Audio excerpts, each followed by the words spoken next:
नमस्कार विद्यार्थी मित्रांनो आणि स्वागत आहे तुमचं प्रदीप रावसाहेब या आपल्या यूट्यूब चॅनलवर, जिथं गणिताला आपण एकदम सोपं करून टाकतो. आपण सर्वजण तयारी करत आहात इयत्ता 7वी स्कॉलरशिप गणित विषयाची आणि त्यामध्ये आत्तापर्यंत आपण घटक क्रमांक 10 पूर्ण पाहिलेला आहे. त्यामधील स्वाध्याय 10.1 देखील सोडवलेला आहे. याच 10व्या घटकातील म्हणजेच गुणोत्तर प्रमाण भागीदारी या घटकावर आधारित स्वाध्याय 10.2 आजच्या व्हिडिओमध्ये सोडवणार आहोत. त्यामुळे व्हिडिओ शेवटपर्यंत पहा, म्हणजे यामध्ये कोणतीही शंका तुमची राहणार नाही. व्हिडिओला सुरुवात करण्यापूर्वी चॅनलवर जर नवीन असाल तर चॅनलला सबस्क्राईब करून घ्या, म्हणजे यापूर्वीचे आणि यानंतर येणारे देखील सर्व व्हिडिओज तुमच्यापर्यंत पोहोचतील. कारण 7वी स्कॉलरशिपचा संपूर्ण अभ्यासक्रम आपल्या चॅनलवर उपलब्ध आहे आणि तो तुम्हाला सापडायला सोपं होईल, म्हणून चॅनल सबस्क्राईब करून ठेवा. चला तर मग सुरुवात करूया स्वाध्याय 10.2ला आणि पाहूयात त्यामध्ये कोणकोणत्या प्रकारचे प्रश्न विचारलेले आहेत. सुरुवातीला आहे प्रश्न क्रमांक 1. रमेश व सुरेश यांनी अनुक्रमे 1,50,000 व रुपये 5,00,000 गुंतवून व्यवसाय सुरू केला. या व्यवसायात त्यांना 40% तोटा झाला, तर प्रत्येकाला किती तोटा झाला? पहा, इथे दोघांनी पार्टनरशिप म्हणजे भागीदारीमध्ये एक व्यवसाय सुरू केलेला आहे. दोघांनी गुंतवलेलं भांडवल दिलेलं आहे आणि त्यांना झालेला तोटा तो शेकडा तोटा दिलाय आणि आपल्याला प्रत्येकाला किती तोटा झाला हे काढायचं आहे. तर झालेला जो तोटा आहे तो त्यांच्या भांडवलाच्या प्रमाणातच तो तोटा असणार आहे. म्हणजेच रमेशने जर 1,50,000 गुंतवले असतील तर रमेशला झालेला जो तोटा आहे तो त्या 1,50,000च्या 40% एवढा असणार आहे, कारण 40% तोटा झालेला आहे. आणि सुरेशने जर 5,00,000 गुंतवलेले असतील नाही तेवढेच गुंतवलेले आहेत, तर त्याला झालेला तोटा या 5,00,000चे 40% तेवढा असणार आहे. बस एवढंच काढायचं आपल्याला. हे 2 झिरो गेले, हा एक आणि हा एक झिरो गेला, 15 चौक झाले 60 आणि 0 1 2 3 झिरो येणार आहेत. 1 2 3 झिरो म्हणजे हे 60,000. इथे हे 2 झिरो गेले, हा एक झिरो आणि हा एक झिरो गेला, त्याला 5 चौक झाले 20 आणि त्यावर झिरो येणार आहेत. 1 2 3 4 1 2 3 4 3 म्हणजे 2,00,000 रुपये.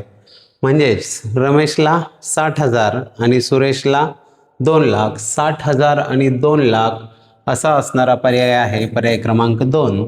हे त्याचं योग्य उत्तर असणार आहे. साधा सोपा प्रश्न होता. एक गोष्ट लक्षात ठेवा, भांडवलाचं गुणोत्तर गुणिले मुदतीचं गुणोत्तर बरोबर नफ्याचं गुणोत्तर. हे जसं आहे तसंच भांडवलाचं गुणोत्तर गुणिले मुदतीचे गुणोत्तर बरोबर तोट्याचं गुणोत्तर देखील असतं आणि त्याच प्रमाणामध्ये तोटा देखील दोघांमध्ये विभागला जात असतो. चला जाऊया पुढील प्रश्नाकडे. पुढे आहे प्रश्न क्रमांक 2 आणि यामध्ये बऱ्यापैकी आता भागीदारीवर आधारित प्रश्न असणार आहेत या स्वाध्यायामध्ये. सरिता, आशा आणि मीना यांची भांडवले अनुक्रमे 2,400, 5,200 व 3,400 आहेत. त्यांना वर्षाअखेर 50% नफा झाला. हा नफा वाटून न घेता त्यांनी भांडवलामध्ये गुंतवला, तर पुढच्या वर्षासाठी त्यांच्या भांडवलाचे गुणोत्तर काढा, हे आपल्याला विचारलेलं आहे. पहा, तिघांची भांडवलं जी आहेत ती काय आहेत? 2,400, 5,200 आणि आहेत 3,400. ही आहेत तिघींची भांडवलं. आपल्याला या तिघींच्या भांडवलाचं गुणोत्तर काढावं लागेल. का बरं? तर त्यांना झालेला जो नफा आहे तो काढण्यासाठी आपल्याला भांडवलाचं गुणोत्तर पाहिजे. मुदत तर वर्षाअखेर म्हणले म्हणजे मुदतीचा यात प्रश्न नाही, तिघींची मुदत सारखी आहे. म्हणजे भांडवलाचं जे गुणोत्तर आहे तेच नफ्याचं गुणोत्तर असणार आहे. आता नफा जो आहे, गुणोत्तर काढण्यापूर्वी आपण त्यांना वर्षाअखेर 50% नफा झाला.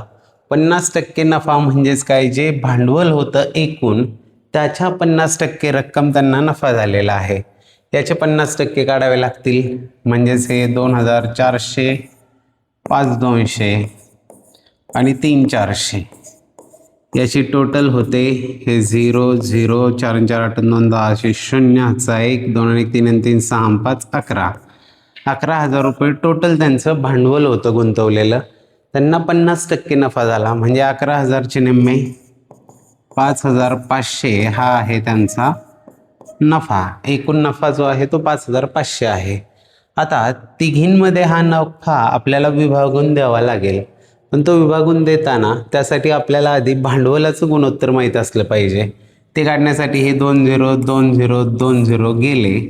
इथे याला भाग जाणार आहे बे 12 24, त्यानंतर बे 26 52 आणि बे 17 34.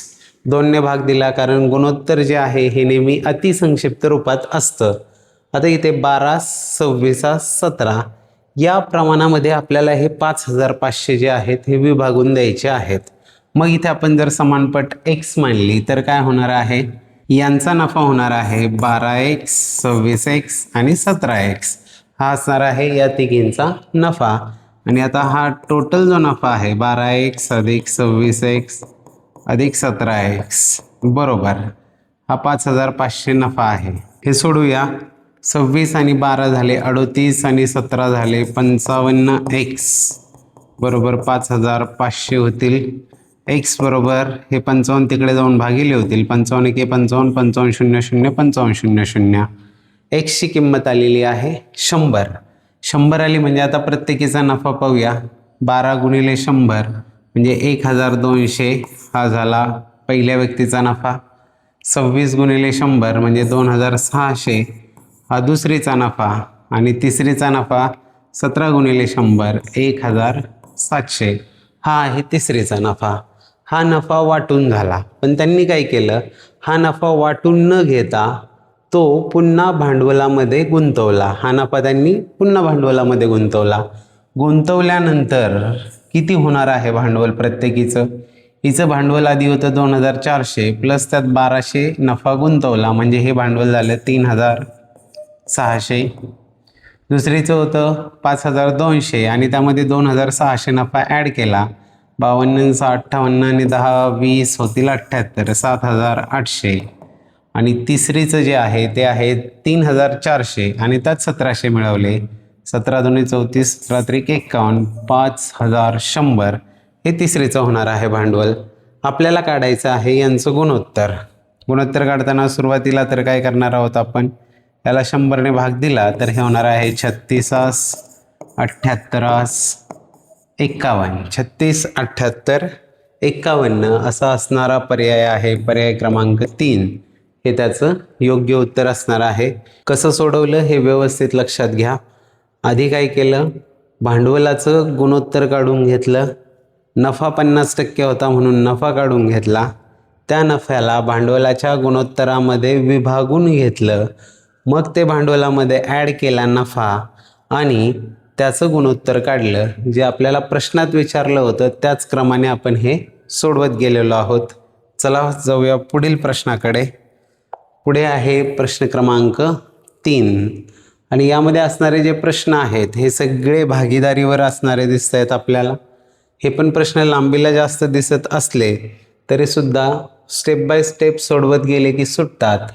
जय, सीमा, निखिल आणि निलेश यांनी व्यवसायासाठी 2 3 4 5 या प्रमाणात 5,60,000 रुपयांची भागीदारी केली तर जयचे भांडवल किती होते, हा आहे पहिला प्रश्न. दुसरा आहे त्यांना या व्यवसायात 12% नफा झाला तर निखिलच्या वाट्याला किती रुपये येतील. 2 प्रश्न विचारलेले आहेत आणि ती 2 उत्तरं आपल्याला शोधायची की जी प्रत्येक पर्यायात 2-2 दिलेली आहेत. पहिली गोष्ट म्हणजे भांडवलाचं गुणोत्तर 2 3 4 5. इथं समपट जर आपण x मानली तर हे होणार आहेत 2x अधिक 3x अधिक 4x अधिक 5x बरोबर. यांचं टोटल भांडवल जे आहे ते आहे 5,60,000 रुपये. 5,60,000 हे झालं टोटल भांडवल. इथं 5 आणि 4 9 3 12 9 14x बरोबर झाले 5,60,000. हे झाले 5,60,000. हे 14 तिकडे जाऊन भागिले होणार आहेत. x बरोबर 14 चौक 56 0 0 0 आणि हा 1 0 म्हणजे किती झाले 40,000. x ची किंमत आलेली आहे 40,000. आपल्याला विचारलेलं आहे जय, सीमा, निखिल, निलेश यांचं हे गुणोत्तर आहे. जयचे भांडवल किती होते, जय कोण आहे, हा पहिलाच जो आहे तो जय आहे. इथे जो क्रम आहे त्याच क्रमामध्ये हे गुणोत्तर असतं हे लक्षात घ्या. म्हणजेच जयचं भांडवल किती, 2 भागाने एवढं म्हणजे 2x. मग जयनं किती भांडवल गुंतवलं होतं, तर जयचं भांडवल आहे 2x म्हणजेच 2 गुणिले 40,000 म्हणजेच किती होणार आहेत ते 80,000 रुपये. हे झालं जयचं भांडवल, गुंतवलेलं भांडवल. पुढचा प्रश्न विचारलेला आहे. आता 80,000 असणारा हाच पर्याय म्हणजे तेच उत्तर येणार आहे. पुढे जर आहे निखिलच्या वाट्याला किती रुपये येतील. आता निखिल पहा कुठे आहे, 3 नंबरला आहे निखिल. 3 नंबरला काय आहे 4x. निखिलचं आधी आपल्याला किती भांडवल गुंतवलं हे काढावं लागेल आणि त्याच्यावर 12% नफा त्याला झालेला आहे आणि मग त्याचे 12% काढावे लागतील. निखिल आहे 3 नंबरला, 3 नंबरला आहे 4 म्हणजे 4x. मग या निखिलने किती भांडवल गुंतवलं होतं ते होतं 4x. एक्सची किंमत आहे 40,000. 40,000 गुणिले 4 म्हणजे होणार आहे 1,60,000. हे झालं निखिलचं भांडवल. निखिलला मिळालेला नफा आपल्याला काढायचा आहे. नफा काढत असताना काय करणार आहोत, 12% नफा झाला म्हणजे ह्या 1,60,000चे 12% आपल्याला काढावे लागतील. हे 2 0 गेले, राहिलं काय 12ने गुणायचं आहे. हे 2 झिरोज आहेत, हे 2 झिरोज आले. इथे 12 2 हातचे आले 7, 12 एके 12 आणि 7 होतात 19. म्हणजेच किती 19,200 रुपये हे असणार आहे निखिलला मिळालेली रक्कम. 19,200 आणि ही पहिली होते 80,000. 80,000 आणि 19,200 हा आहे पर्याय क्रमांक 3. हे त्याचं योग्य उत्तर असणार आहे. चला जाऊया पुढील प्रश्नाकडे. पुढे आहे प्रश्न क्रमांक 4. मोठे मोठे प्रश्न आहे त्यामध्ये, पण सोडवत गेलं स्टेप बाय स्टेप की प्रश्न सुटतात यावर विश्वास पाहिजे. चला पाहूया काय आहे हा प्रश्न. अ व ब यांनी मिळालेला रुपये 42,000 नफा 3/7 या प्रमाणात वाटून घेतला. प्रत्येकाने आपल्याला मिळालेल्या नफ्यापैकी 3% रक्कम सैनिक कल्याण निधीला दिली. तर प्रत्येकाने किती रक्कम निधीसाठी दिली हे आपल्याला विचारलेलं आहे.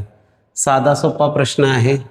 42,000 नफा तो 3/7 या प्रमाणात वाटून द्यायचा आहे आणि त्यानंतर वाटून दिल्यावर प्रत्येकाचे 3% किती होतात एवढंच काढायचं आहे. एवढं साधा सोपा प्रश्न आहे.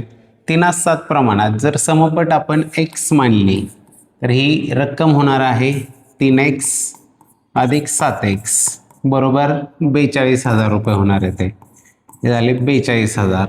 7 आणि 3 10x बरोबर झाले 42,000. म्हणजेच x बरोबर हे 10 तिकडे जाऊन भागिले होतील आणि 0ला 0 जाईल आणि राहणार आहे 4,200.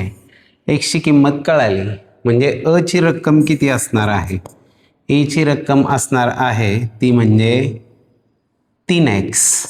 3x म्हणजेच 3 गुणिले 4,200 ते होणार आहेत हे 2 झिरोज 3 दुणे 6 आणि 3 चौक 12 12,600.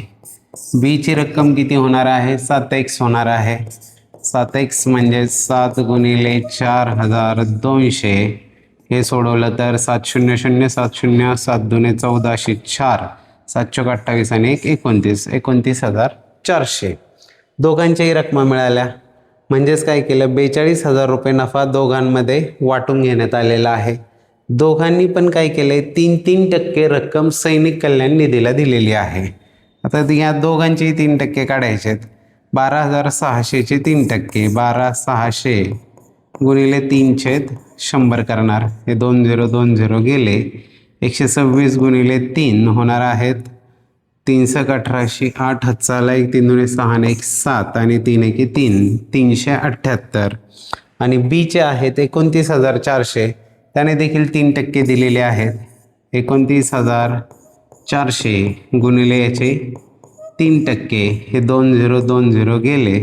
गुणाकार जर केला तर 3 चौक 12 2 हातचा आला 1 3 9 27 आणि 1 28 8 हातचे आले 2 3 दुणे 6 आणि 2 8.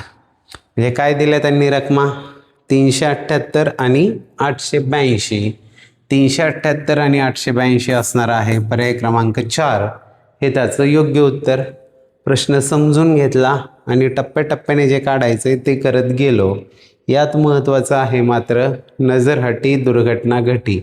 प्रत्येक स्टेपला आपलं बारकाईनं लक्ष पाहिजे आणि कॅल्क्युलेशनवर कमांड पाहिजे, म्हणजे हे प्रश्न झटपट सुटत जातात आणि आपला पेपर देखील वेळेमध्ये कव्हर होऊ शकतो.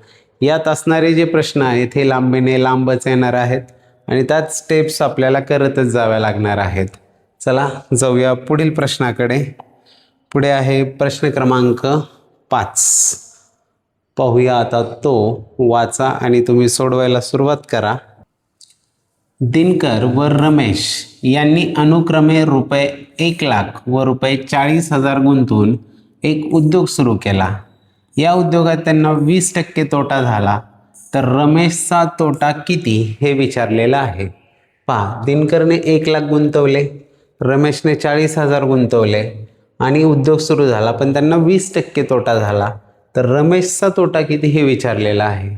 यामध्ये सुद्धा काय आहे, भांडवलाचं जे गुणोत्तर असतं तेच नफ्याचं गुणोत्तर असतं किंवा तेच तोट्याचं गुणोत्तर असतं. म्हणजे इथे जेवढं भांडवल गुंतवलेलं आहे त्याच प्रमाणामध्ये तोटा होणार आहे. आपल्याला काढायचा आहे रमेशचा तोटा. तर रमेशने किती गुंतवले होते, रमेशने गुंतवले होते 40,000, म्हणजे त्याला जो तोटा होणार तो या 40,000च्या प्रमाणातच होणार आहे. तोटा झालेला आहे 20% तोटा. 40,000च्या 20% तोटा या रमेशला होणार आहे.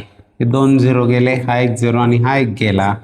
राहिले काय, हे 4 दुने 8 आणि 1 2 3 0, 1 2 3 0. या रमेशला होणारा तोटा किती असणार आहे, 8,000 रुपये, जो आहे पर्याय क्रमांक 3 हे त्याचं योग्य उत्तर आहे. यात दिनकरचा काहीही संबंध नाही. जो तोटा झाला तो टक्केवारीत दिला होता, शेकडा तोटा दिला होता. रमेशने जेवढं भांडवल गुंतवलं त्याच प्रमाणामध्ये रमेशला तोटा होणार आहे आणि तो आपण कॅल्क्युलेट केला. चला जाऊया पुढील प्रश्नाकडे. पुढे आहे प्रश्न क्रमांक 6 आणि तो सोडवून पहा. केली असेल सुरुवात तुम्ही सोडवायला. महेश व राघव यांनी अनुक्रमे रुपये 3,500 व रुपये 4,900 गुंतवून भाजीचा व्यवसाय सुरू केला. वर्षाअखेरीस महेशच्या वाट्याला रुपये 1,000 नफा आला, तर एकूण नफा किती झाला हे विचारलेलं आहे. कोण कोण आहेत, तर महेश आहे आणि हा राघव आहे. यांनी किती, महेशने गुंतवले 3,500 आणि राघवने गुंतवले होते 4,900. म्हणजेच इथं त्यांच्या भांडवलाचं जे गुणोत्तर आहे ते होणार आहे 2 0 2 0 गेले, 7 5 35 आणि 7 7 49, म्हणजे 5/7, म्हणजेच 5/7 हे आहे त्यांच्या भांडवलाचं गुणोत्तर. वर्षाअखेरीस महेशच्या वाट्याला रुपये 1,000 नफा आलेला आहे. आता इथे आपल्याला महेश आणि राघव यांच्या भांडवलाचं गुणोत्तर मिळालेलं आहे. महेश आणि राघव यांच्या भांडवलांचं गुणोत्तर आहे 5/7. आता याच्यावरून आपल्याला काढायचा आहे नफा. त्यापैकी महेशचा नफा दिलाय आपल्याला, तो किती आहे, 1,000 रुपये नफा आहे. पहा, जे भांडवलाचं गुणोत्तर असतं तेच नफ्याचं गुणोत्तर असतं, म्हणजे भांडवलाच्या गुणोत्तरावरून आपण नफा कॅल्क्युलेट करू शकतो. या 5 भागांचे झालेले आहेत 1,000, म्हणजेच या 5ला कितीने गुणल्यावर 1,000 आले, 200ने गुणल्यानंतर 1,000 आले. म्हणजे छेदामध्ये या 7ला पण आपण 200ने गुणलं पाहिजे. 7 गुणिले 200 केल्यानंतर झाले हे 7 दुने 14 आणि हे 1400. म्हणजे महेशचा नफा आहे 1,000 आणि राघवचा नफा आहे 1,400. तर आपल्याला विचारलंय एकूण नफा किती झाला. एकूण झालेला नफा किती असणार आहे, 1,000 अधिक हे 1400, म्हणजेच हा नफा झाला 004 हे 2,400 रुपये नफा झालेला असणार आहे, जो आहे पर्याय क्रमांक 2 हे त्याचं योग्य उत्तर येणार आहे. कसं सोडवलं लक्षात आलं असेल. भांडवलाचं गुणोत्तर काढलं, भांडवलाचं गुणोत्तर मांडलं, त्याच्यासोबत नफा मांडला आणि एका जणाच्या नफ्यावरून आपण दुसऱ्या जणाचा नफा काढला. का तर आपल्याला गुणोत्तर माहीत होतं, भांडवलाचं गुणोत्तर बरोबर नफ्याचं गुणोत्तर आहे आणि मग एकत्रित नफा किती होईल टोटल तो कॅल्क्युलेट केला. एवढा सोपा असा हा प्रश्न होता. चला जाऊया पुढील प्रश्नाकडे. पुढे आहे प्रश्न क्रमांक 7. साराने एक पेन, एक वही व एक वॉटर बॅग रुपये 160ला खरेदी केले. त्यांच्या किमतींचे गुणोत्तर 1:2:5 असेल तर एका वहीची किंमत किती हे आपल्याला विचारलेलं आहे. पहा काय काय खरेदी केलेलं आहे. पेन, वही आणि वॉटर बॅग, आणि याचं गुणोत्तर जे आहे किमतींचं ते आहे 1:2:5 आणि टोटल जी किंमत आहे ती आहे 160 रुपये. झालं. याच्यावरून सोडवायला काही अवघड नाही. समानपट जर आपण x म्हणली तर 1 गुणिले x म्हणजेच तो 1x म्हणजेच फक्त x असतो. तुम्हाला समजावं म्हणून 1x लिहिला, अधिक हे 2x, अधिक हे होणार आहेत 5x. समान पटीने आपण तिन्ही संख्यांना गुणलेलं आहे आणि यांची बेरीज जी आहे ती होणार आहे 160. 5 आणि 2 7 आणि 1 8. 8x बरोबर झाले 160. x बरोबर होणार आहे 8 तिकडे जाऊन भागिले होईल. 8 दुने 16, 8 0 0. x ची किंमत आलेली आहे 20. आपल्याला विचारले एका वहीची किंमत किती. वही कुठे आहे? इथे. वही म्हणजे किती आहे? 2x. 2 भागाने उडी म्हणजे 2 गुणिले 20 बरोबर ती येणार आहे 40. एका वहीची किंमत किती असणार आहे? 40 रुपये, जो आहे पर्याय क्रमांक 1 हे त्याचं योग्य उत्तर आहे. भागीदारीवर आधारित जे काही प्रश्न आहेत याच्यामध्ये गुणोत्तर आणि प्रमाण याचंच उपयोजन आहे हे लक्षात घ्या. आणि गुणोत्तरावर आधारित प्रश्न आपल्याला सोडवता आले की भांडवलाचे प्रश्न सोडवता येतात, भागीदारीचे प्रश्न सोडवता येतात.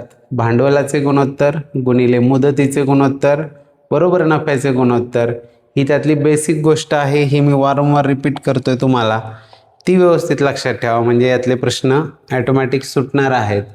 पुढे आहे प्रश्न क्रमांक 8 की जो आत्ता मी सांगितलं त्यावरच आधारित असा हा प्रश्न की सीमाने रुपये 10,000 8 महिन्यांसाठी, मनीषाने रुपये 8,000 10 महिन्यांसाठी एका व्यवसायात गुंतवले.